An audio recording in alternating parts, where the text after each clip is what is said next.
Yatmıram geceleri, gezirəm hey şəhəri.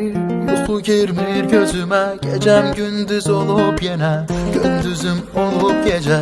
Yuxu girmir gözümə, gezirəm hey şəhəri. Yatmıram geceleri, canım ağrıyır əzizim. Bitmək bilmir kədərim, bezib şəhər təkliyimdən. Adım qalıb tənha gəzən.